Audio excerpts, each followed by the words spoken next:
সম্প্রতি গাজীপুরে কালিয়াকৈরে ১৩ বছরের মাদ্রাসার ছাত্রীকে এক হিন্দু যুবক অপহরণ করে ৩ দিন আটকে রেখে দলবদ্ধভাবে পাশবিক নির্যাতন চালায়।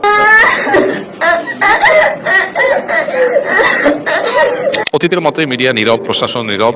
যদি অতীত দেখেছে এই ধরনের ঘটনার সর্বোচ্চ আসামির গ্রেপ্তার ব্যতীত উপযুক্ত শাস্তি পর্যন্ত পৌঁছায় না। এমত অবস্থায় সঠিক আইনের প্রয়োগ না থাকায় জনগণ নিজেই শাস্তি প্রদান করলে ইসলাম সমর্থনযোগ্য হবে কিনা, খুবই দরকারি প্রশ্ন।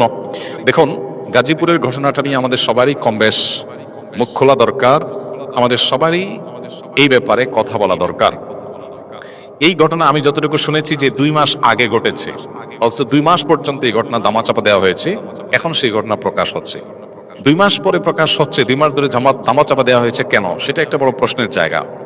আর এই দেশে মুসলমানরা, আমরা দীর্ঘদিন থেকে দেখেছি, হিন্দুদের পূজা হলে যাতে করে সেখানে কেউ নাশকতা করতে না পারে, মাদ্রাসার ছাত্ররা গিয়ে মন্দির পাহারাদারি করে সেখানে মুসলমানদের বদনামির হাত থেকে বাঁচাবার জন্য চেষ্টা করে। সেখানে সংখ্যালঘু যারা সংখ্যায় কম, তারা যদি সংখ্যাগরিষ্ঠদের উপর এই ধরনের নির্যাতন চালায় বা তাদের ব্যাপারে এরকম দুঃসাহসিকতার পথ দেখায়, তাহলে সন্দেহাতীতভাবে এর ফলে সমাজ অস্থিতিশীলতার দিকে যাবে। আমাদের দেশে আইন বা আইনের শাসন, এগুলো যেহেতু জাস্ট মুখরোচক গল্পের মতো, এগুলোর কোনো বাস্তবায়ন আমরা দেখতে পাই না। এই জন্য মানুষের আস্থা তলানিতে। এরকম পরিস্থিতিতে মানুষের আস্থা ফিরে আনার জন্য দৃষ্টান্তমূলক শাস্তির কোনো বিকল্প নাই।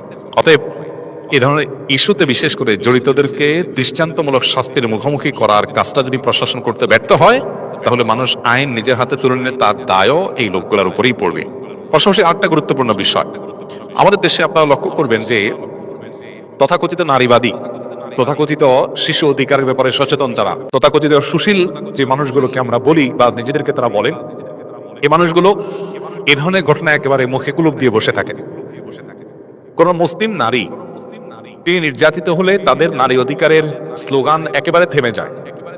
আজকে যদি ঘটনাটা উল্টো হতো, ধরা যাক কোন মাদ্রাসার ছাত্র, কয়েকজন ছাত্র কোন হিন্দু একটা মেয়েকে, যে শিশু, তাকে তুলে নিয়ে গিয়ে যদি এই জুলুম করতো, এই নির্যাতন করতো, তাহলে আজকে সারা দেশের মিডিয়া, সারা দেশের তথাকথিত প্রগতিশীল নারীবাদী, এদের পেরেশানের কোনো শেষ থাকতো না।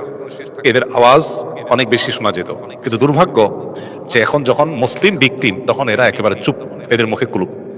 আমি যেন বলার চেষ্টা করি, বিভিন্ন সময় আমাদের সমাজে এই জাতীয় ইস্যুগুলোতে তথাকথিত মানবাধিকার কর্মী কিংবা তথাকথিত মানবতাবাদী, নারীবাদী, এ জাতীয় বিভিন্ন মুখরোচক স্লোগান যারা ধারণ করছে, এই মানুষগুলোর মুখোশ, তাদের আসল রূপ আমাদের সামনে ফুটে ওঠে। এটা দুর্ভাগ্যজনক। অতএব এদেরকে চেনার এই সুযোগগুলো যখন আমরা পাই, তখন আমাদের উচিত হলো তাদেরকে ভালো করে চেনা এবং সতর্ক থাকা।